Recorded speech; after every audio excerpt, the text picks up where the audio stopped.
शांति।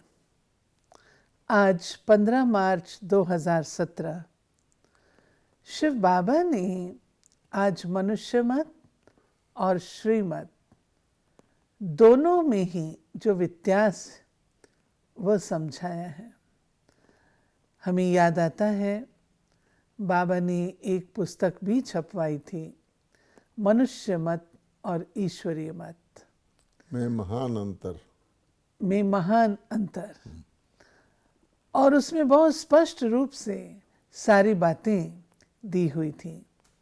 आज की मुरली में जो हमने आज सवेरे अपनी क्लास में सुनी है, बाबा ने ऐसी कुछ एक बातें आज हमें समझाई हैं। बाबा बोले, मीठे बच्चे, मनुष्य मत पर तुम आधा कल्प चलते आए हो, अब मेरी श्रीमत पर चल, पावन बनो तो पावन दुनिया के मालिक बन जाएंगे। आधा कल्प मनुष्य मत पर चले तो क्या प्राप्ति हुई, और बाबा के तब थोड़ा समय मेरी श्रीमत पर चलो, फिर देखो क्या प्राप्ति होती है। आजकल जो मैनेजमेंट सिखाते हैं उनका एक कहना ये है कि अगर आप वही करते रहेंगे जो आप अब तक करते आए हैं, तो आपको उसकी प्राप्ति भी वही होगी जो अब तक होती आई है। If you keep on doing what you have been doing, you will go on getting what you have been getting. अब ये बात बाबा के इस महावाक्यों पर ही आधारित है कि सोचना चाहिए, कोई भी व्यक्ति सोचे कि मेरी आज जो स्थिति है वो क्यों है, और उसके लिए जो मैंने उसको सुधारने के उपाय किए वो कहाँ तक सफल हुए हैं। तो आप देखेंगे कि अब तक हम जो भी हमें मत मिलती रही है, एक तो हमारे मन की मत है, एक हमारे मित्र संबंधियों की फ्रेंड्स की मत है जिसको पर मत कहा जाता है। फिर इसके बाद एक होती है गुरु मत, कि कोई व्यक्ति कहता है कि मैं कोई ऐसा गुरु कर लूँ जिससे मैं राय कर लिया करूँ, जो वो कहे वो करूँ। एक होती शास्त्र मत, कि चलो भाई पूर्व टाइम के शास्त्र लिखे हुए हैं, शायद इनसे ही मेरा कल्याण हो जाए। तो हम शास्त्र मत, पर मत, गुरु मत, मन मत, ये सारी मतें मिला करके चलते आए हैं, लेकिन रिजल्ट क्या है। तो बाबा ने सार में बताया कि सोचो कि अब तक जो तुम चलते हैं वो सारी मन मत ही है, क्योंकि गुरु मत को भी हम मन मत से पहले टेस्ट करते हैं, शास्त्रों में जो लिखा है उसको भी मन मत से। तो फाइनली सब कुछ हमारे मन की जो मत है, फाइनल उस पर हम चलते हैं। उसका नतीजा क्या है, तब भगवान कहते हैं कोई नया रास्ता ढूंढ रहे हैं ना, तो मेरी श्रीमत अभी तुमने नहीं धारण की, श्रीमत पर चलोगे तो तुम श्रेष्ठ बन जाओगे। यही बात पिछले साइकिल में परमात्मा शिव ने कही थी, जो गीता में भगवान वाच है क्या, कि वेद से, अध्ययन से, क्रियाओं से, जप से, तप से मेरी प्राप्ति नहीं होती। अर्थात तुमने अनेक रास्ते जो किए हैं उससे तुम और ही भटकते रहो, अब मेरी श्रीमत पर चलोगे तो तुम देवता बन जाओगे। वही रिपीट हो रहा है। बाबा हम बच्चों को कदापि आशीर्वाद नहीं देते। बाबा कहते मैं आशीर्वाद नहीं देता हूँ, लेकिन आज की मुरली में बाबा ने कहा है कि बेहद का बाप बच्चों को कौन सी आशीर्वाद देते हैं, वो आशीर्वाद किन्हों को प्राप्त होती है। बाबा आशीर्वाद देते हैं कि तुम 21 जन्म सदा सुखी रहेंगे, अमर रहेंगे, कभी काल नहीं खाएगा, अकाल मृत्यु नहीं होगी, कामधेनु माता तुम्हारी सब मनोकामनाएं पूर्ण कर देगी, परंतु तुम्हें इस विश्व को छोड़ना पड़ेगा। यह आशीर्वाद उन्हें प्राप्त होती है जो श्रीमत पर इस अंतिम जन्म में पवित्र बनते और बनाते हैं। बाबा कहते बच्चे दुनिया बदल रही है, इसलिए पावन जरूर बनो। यानी एक बात तो यह है कि शराब से मुक्त होना, और दूसरा आशीर्वाद को प्राप्त करना। जब तक कोई भी व्यक्ति किसी चीज़ से शरापित है तो पहले उसकी ये होती है कि मेरा शराप छूट जाए, कम से कम जो कर्स है, जो डूम है, वो तो मेरे सिर से हटे। श्रापित व्यक्ति का क्या होता है, कुछ भी करेगा उस पर शराप लगा रहेगा कि वो उसमें सफल नहीं होगा। और आशीर्वाद का अर्थ होता है जरा सा भी करेगा उसको सफलता प्राप्त होगी। दुनिया की भाषा में लोग कहते हैं ना, ये मिट्टी को भी हाथ लगाता है, इसका सोना बन जाता है। ये संकल्प ही करता है, इसका संकल्प सिद्ध हो जाता है। दूसरा बहुत मेहनत कर रहा है, सब कुछ कर रहा है, उसको सफलता नहीं मिलती। आज की दुनिया में लोग देख भी रहे हैं, तो उसका कारण क्या है? तो बाबा कहते हैं कि ऑटोमेटिकली बड़ों का आशीर्वाद उनको मिलता है जो उनका कहना मानते हैं, क्योंकि वो राइट बात समझाते हैं। और आशीर्वाद से वंचित कौन होता है? जो उस कहने को नहीं मानता। तब बाबा ने कहा है कि मैं तुमको क्या आशीर्वाद करता हूँ, ऐसे नहीं करता हूँ कि बच्चे तुम्हारे सिर पर हाथ रख दूँ, जा तू स्वर्ग में चला जा। नहीं, वो तो हर व्यक्ति आज दुनिया में शरीर छोड़ता है, सब कहते हैं ये स्वर्गवासी हुआ। बाबा कहते हैं मेरी आशीर्वाद क्या है कि मेरी श्रीमत पर चलोगे तो जो बाबा ने बातें बताई हैं, तुम्हारी अकाल मृत्यु नहीं होगी, तुम्हें दुख नहीं आएगा, जो भी, ये मेरा आशीर्वाद है। अर्थात श्रीमत पर चलने से ये लाभ है। ये बहुत इम्पोर्टेंट समझने की बात है कि हम खुद ही आशीर्वाद को अर्न कर सकते हैं। हाँ, और खुद ही श्रापित होते हैं। हाँ। हम विकारों के वश में हो जाएंगे तो श्रापित हो जाएंगे। तो फाइनली इसमें बाबा ने यही कहा है कि तुमको पावन जरूर बनना है। ये नुस्खा है, ये फार्मूला है, ये मंत्र है कि पावन बनोगे तो माया के श्राप से मुक्त हो जाओगे और परमात्मा के आशीर्वाद को प्राप्त कर लोगे। दूसरे शब्दों में कलयुगी दुख की दुनिया से लिबरेट हो जाओगे और सतयुगी सुख की दुनिया के अधिकारी बन जाओगे। फिर बाबा ने आज समझाया स्पष्ट रूप से, सदगति दाता एक बाप ही है जिसकी श्रीमत से तुम स्वर्ग के मालिक बन जाते हो। बाकी शास्त्र पढ़ते पढ़ते अब कलयुग का अंत आ गया, तमो प्रधान बन गए और अपने को ही ईश्वर समझ करके अपनी पूजा कराने लगते हैं। बाबा कहते देखो शास्त्रों में प्रहलाद की बात दिखाई है और उसको फिर समझाने के लिए नरसिंह अवतार बताते हैं कि कैसे थंब से नरसिंह भगवान निकला। बाबा कहते हैं कि ऐसे हिरण्यकश्यप और ऐसे थंब से निकले, ये सब कुछ नहीं होता। क्योंकि बाबा कहते हैं कि जैसे दुनिया हो उसके विपरीत कोई चलेगा, उसकी बहुत परीक्षाएं आएंगी। जैसे नदी के बहाव की तरफ कोई चलता है तो ऑटोमेटिक बहता जाता है। अगर उसके बहाव के अगेंस्ट चलता है, अगेंस्ट द करंट, तो उसको मुश्किलात आती हैं। तो सारी कहानियाँ इसी पर बनी हुई हैं कि जो परमात्मा के रास्ते पर चला, जो भगत बना, उसको बहुत कठिनाइयाँ आई, लेकिन परमात्मा ने उनकी रक्षा की। वास्तविकता यह है कि सत्य की नाव डोलती है पर डूबती नहीं है। डोलती भी क्यों है? कि असत्य की दुनिया में डोलती है। जैसे नाव जब तूफान आता है तो डोलती है।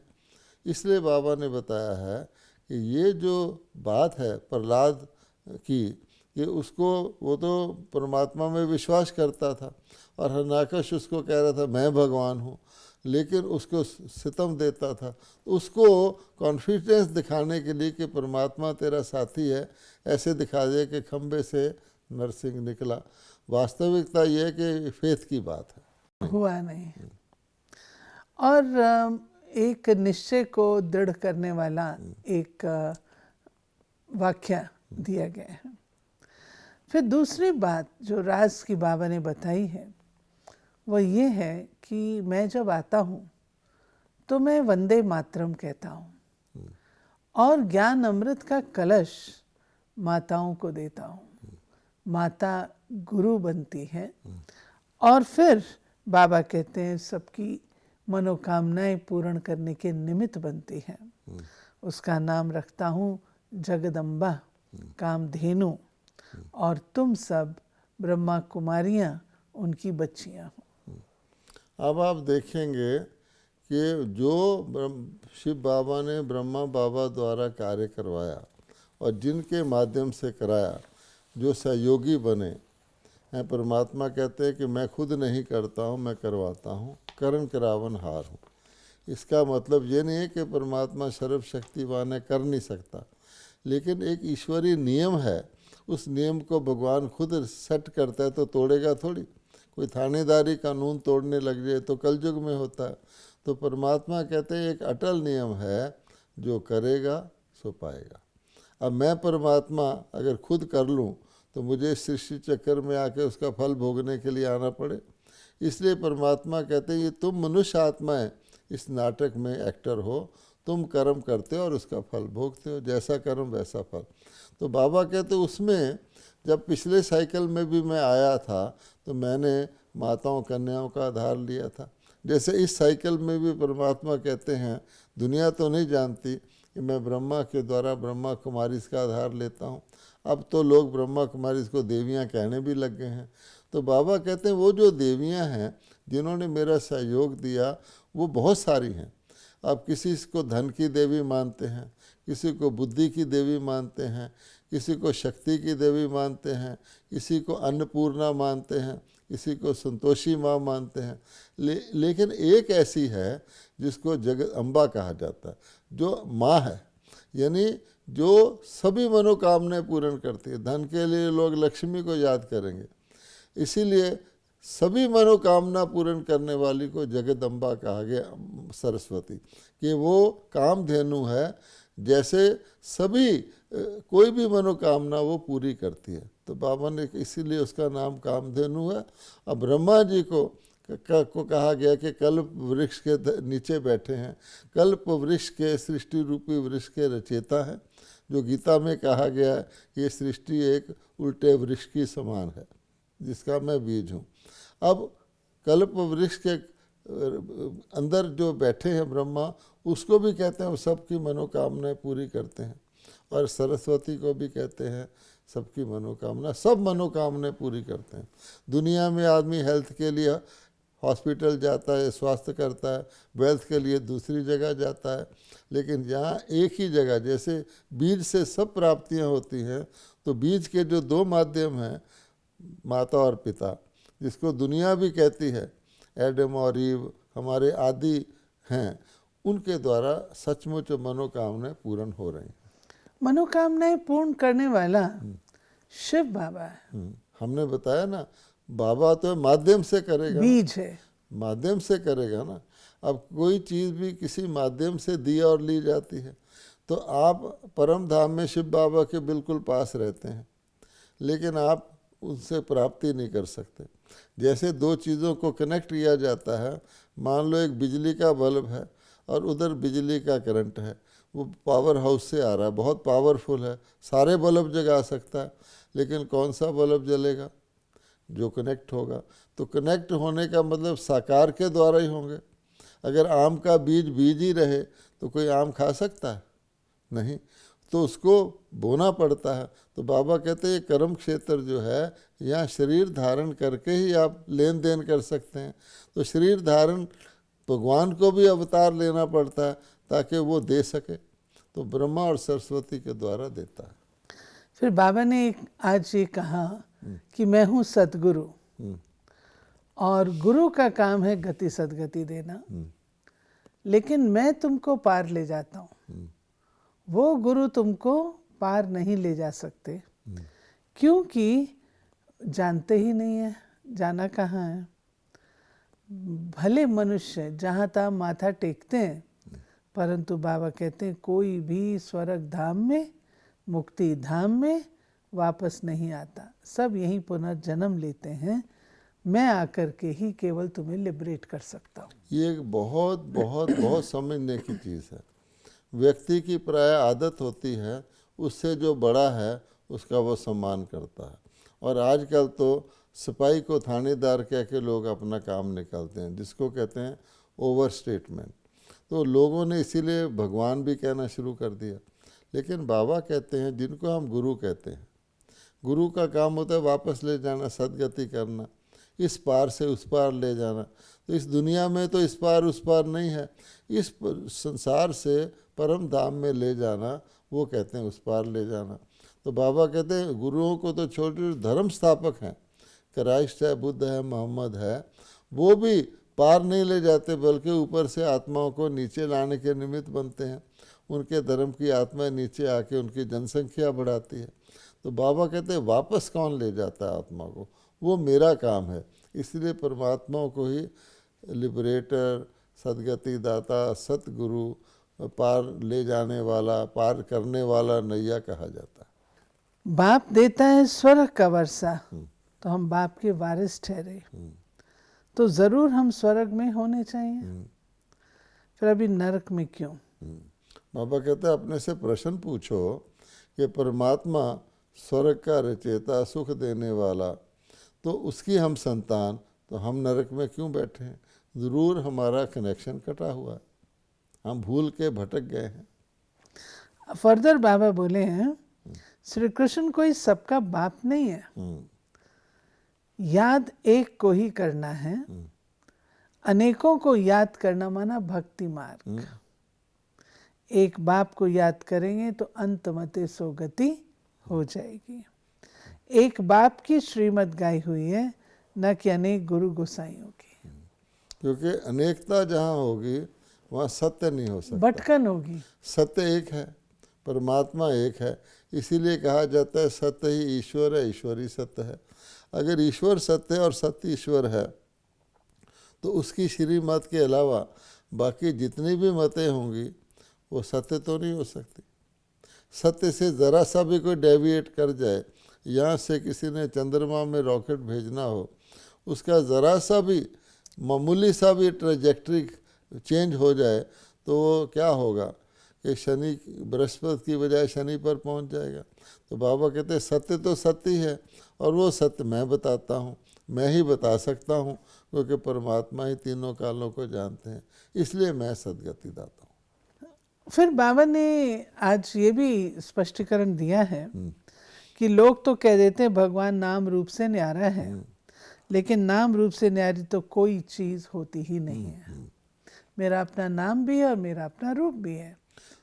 बाबा ने कहा है इस मुरली में कि जैसे आकाश है, आकाश देखने में नहीं आता, वो पोलार तो स्पेस है, लेकिन उसका भी नाम है आकाश है। बाबा ने यहाँ तक इस मुरली में कहा है कि तुम अपने पाँव पर जब खड़े होते हो, तुम्हारे पाँव केवल धरती पर हैं, बाकी तुम्हारा शरीर तो आकाश में ही है ना। तो इसीलिए हर चीज़ का कोई ना कोई जो भी उसका कर्तव्य है, उसका गुण है, उसके अनुसार उसका नाम होता है। अग्नि का नाम है, वायु भी अगर चले ना, हिले ना, तो दिखती नहीं है। बहुत सारी चीज़ें नहीं दिखती हैं, बहुत फार ऑफ चीज़ें नहीं दिखती हैं, और सूक्ष्म चीज़ें भी नहीं दिखती हैं। आज की दुनिया में भी कई ऐसी महीन चीज़ें हैं जिनको माइक्रोस्कोप से देखना पड़ता है, जैसे जर्म्स हैं। कई ऐसी चीज़ें हैं बहुत बड़े टेलीस्कोप से देखना पड़ता है, दूर के जो स्टार्स हैं। इसलिए ये कोई भी चीज़ अगर है तो उसका नाम और रूप ज़रूर होगा। ये इसमें ये जानने की बात होती है, एक होता है वस्तु, एक होता है उसका गुण। तो गुण का नाम रूप नहीं होता, जैसे खुशबू है। अब खुशबू का नाम रूप नहीं, आप अनुभव करते हैं, लेकिन जहाँ से खुशबू आ रही है, चाहे वो फूल से आ रही हो, किसी सेंट की बोतल से आ रही हो, उसका तो अस्तित्व होगा ना, उसका तो नाम रूप होगा। तो भगवान के गुणों का नाम रूप नहीं है। ज्ञान का सागर है, उसका रूप नहीं है। प्रेम का सागर है, वो तो अनुभव की चीज़ है, लेकिन कौन है उसका तो नाम रूप होगा ना। आत्मा है जैसे हमारी, अब आत्मा दिखती है क्या? जब शरीर छोड़ते हैं, शरीर चलता नहीं, समझते आत्मा निकल गई, लेकिन है तो सही। अगर वो ना होती तो डेड बॉडी होती। कि जो कहते हैं ना परमात्मा दिखता नहीं, इसलिए नाम रूप से न्यारा है। किस चीज़ से हम, किस यंत्र से देखना चाहते हैं, हम उनको इन आँखों से देखना चाहते हैं। ये जो आँखें हैं, शारीरिक आँखें, ये तो 5 तत्वों की बनी हुई हैं। तो ये वही चीज़ देख सकती हैं जो 5 तत्वों की बनी हुई हो। आत्मा को नहीं देख सकती, ना परमात्मा को देख सकती है। तो उनको देखा जा सकता है जिसको कहते हैं दिव्य दृष्टि से, दिव्य नेत्र से, स्पिरिचुअल आई से, तीसरी आँख से। तो ये भी बात जानने की है कि कोई इन आँखों से नहीं दिखता ऐसे समझ ले, इसलिए उसका नाम रूप नहीं है। नहीं, भगत भगवान का दर्शन करना मांगते हैं। कई भक्तों को बहुत भक्ति पर भी, चाहे वो हनुमान की भक्ति करें या दुर्गा की, उसमें चेतनता महसूस होती है, तो कहते हैं हमें भगवान के दर्शन हो गए, जैसे जिसकी भावना है। लेकिन परमात्मा है तो सही, आत्मा है तो सही, ये बात जानने की है। बाबा कहते हैं कि यह है दुख धाम, और मुझे याद करो परम धाम को याद करो, सुख धाम को याद करो, तो बेड़ा पार हो जाएगा। मैं आया हूँ तुम्हें दुख धाम से शांति धाम ले जाने के लिए, फिर सुख धाम में भेज दूंगा। दुख धाम को भूलते जाओ, बाप और वर्षे को याद करो। किसे याद करो? बाबा ने कहा है कि देखो, हम सुखी होना चाहते हैं, हम शांति में रहना चाहते हैं। अगर हम सुखी और शांत रहना चाहते हैं तो हमारे मन के अंदर कौन से संकल्प आने चाहिए, कौन सी चीज़ याद रहनी चाहिए। दुनिया में भी कोई व्यक्ति बैठा बैठा अचानक कोई सुख की घटना को याद करता है तो उसके चेहरे पर खुशी आ जाती है। कोई फ्रेंड आता है, कहता है क्या सोच रहे हो, बड़े खुश नज़र आते हो। अगर कोई दुखी की घटना याद कर रहा है, सोच में पड़ा हुआ है, उसका चेहरा बताएगा, face is the index of mind, वही फ्रेंड कहेगा बहुत सोच की बात है, क्या सोच रहे हो। तो इसलिए बाबा कहता है अगर हमने सुख की दुनिया में जाना है, बाबा ने हमें ज्ञान भी दे दिया कि शांति की दुनिया शांति धाम परलोक है जहाँ आत्माएं रहती हैं। सुख की दुनिया सतयुग है जहाँ देवता रहते हैं। और तुमको अब समय है शांति धाम में जाने का भी, सुख धाम में जाने का भी। तो इस दुख की दुनिया में जहाँ इस वक्त तुम हो उसको तो भूलो। एक जेल के कैदी को भी अगर टाइम आ जाए कि 7 दिन बाद मैंने छूटना है तो ऐसे फील करता है मैं छूट गया, है ना, क्योंकि उसको ये 7 दिन ध्यान में नहीं आते। तब बाबा ने बताया है कि दुख का भूलो, दुख की दुनिया को भूलो और जहाँ तुम जा रहे हो उसको याद करो। अगर ट्रेन में भीड़ है, मैं बहुत फंसा हुआ हूँ, तो जो जहाँ डेस्टिनेशन में मैंने जाना है वहाँ मुझे कोई प्राप्ति होने वाली है, मान लो मेरी नौकरी लगने वाली है, तो मैं भीड़ का ध्यान नहीं करूँगा। मेरा सारा मन होगा कि मैं बेकार था, वहाँ मुझे नौकरी मिलने वाली। तब बाबा कहते हैं इस दुख को भूलो। ज्ञान और योग से अपने बंधनों को काटना है। कुछ सहन करना पड़े, प्राण भी त्यागने पड़े, तो भी बाप ने जो पावन बनने का फरमान दिया है उस पर चलना ही है। पतित कभी नहीं बनना है। वरदान है, किसी भी परिस्थिति में फुल स्टॉप लगाकर दुआओं का अधिकार प्राप्त करने वाले महान आत्मा भाव। महान आत्मा वो है जिसमें स्वयं को बदलने की शक्ति है और जो किसी भी परिस्थिति में फुल स्टॉप लगाने में स्वयं को पहले ऑफर करते हैं, मुझे करना है, मुझे बदलना है। ऐसी ऑफर करने वालों को 3 प्रकार की दुआएं मिलती हैं। स्वयं को स्वयं की दुआएं अर्थात खुशी, बाप द्वारा और ब्राह्मण परिवार द्वारा, इसलिए अलबेलापन नहीं लाओ, ये तो होता ही है, चलता ही है। फुल स्टॉप लगाकर अलबेलेपन को परिवर्तन कर अलर्ट बन जाओ। बाबा कहते हैं परिवर्तन का समय है, जो परिवर्तन करता जाएगा फाइनली परिवर्तित हो जाएगा। अगर कोई स्टूडेंट है, उसकी फाइनल पढ़ाई तो MA तक पूरी होती है या PhD तक, लेकिन अगर वो 4थी क्लास में है, 4थी में भी होशियार नज़र आता है तो कहते हैं कि ये होशियार है, पढ़ाई में ओके है। इसी प्रकार से हमारी यात्रा है। लेकिन बाबा कहते हैं हर परिस्थिति को फुल स्टॉप लगाते जाओ, आगे बढ़ते जाओ। अगर उसी परिस्थिति में उलझे रहोगे, मान लो हम 4थी क्लास में उलझे रहें, तो फिर हमारी पढ़ाई तो नहीं होगी ना। इसलिए बाबा ने बताया। फिर स्लोगन है, संकल्पों की एकाग्रता द्वारा ही श्रेष्ठ परिवर्तन में फास्ट गति आ सकती है। क्योंकि फोकस करते हैं ना तो फिर वो श्रेष्ठ हो जाता है, नहीं तो भटकता रहे मन तो फिर वो स्पीड कम हो जाती है। इसमें जो संकल्पों की एकाग्रता है, हाँ, उसको कैसे बढ़ाया जाए? हाँ, तो बाबा ने कहा हुआ है कि जो मेडिटेशन है, जो ध्यान लगाना है, जो मेरे साथ योग लगाना है, उसका अभ्यास करना पड़ता है कि अपने मन को जो हमारे डेस्टिनेशंस हैं, चाहे वो सतयुग है, चाहे वो परलोक है, चाहे ये संगम युग है, उस पर कंसंट्रेट करने का अभ्यास करो। तो किसी भी चीज़ पर मन को कंसंट्रेट करने का अभ्यास करेंगे तो भटकेगा नहीं। तो जब हर जगह कंसंट्रेट करने का अभ्यास हो जाएगा, तब अपने मन को आप जब चाहेंगे, जहाँ चाहेंगे वहाँ लगा सकेंगे। और वहाँ से हटा भी सकेंगे। इसी को कहा जाता है कंसंट्रेशन ऑफ माइंड। ये थी बाबा की आज 15 मार्च 2017 की मुरली। इसमें बाबा ने हम बच्चों को आज मनुष्य मत और ईश्वरी मत में क्या अंतर है, कौन कौन सी बातें हैं, वो बाबा ने समझाई हैं। दूसरी बात जो बहुत सुंदर वरदान में आई है कि स्वयं को हम दुआएं स्वयं दे सकते हैं। और वो कैसे? खुशी में रहकर। हमें बाप से भी दुआएं लेनी हैं, परिवार से भी लेनी हैं।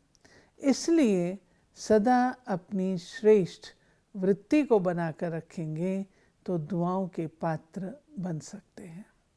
ओम शांति।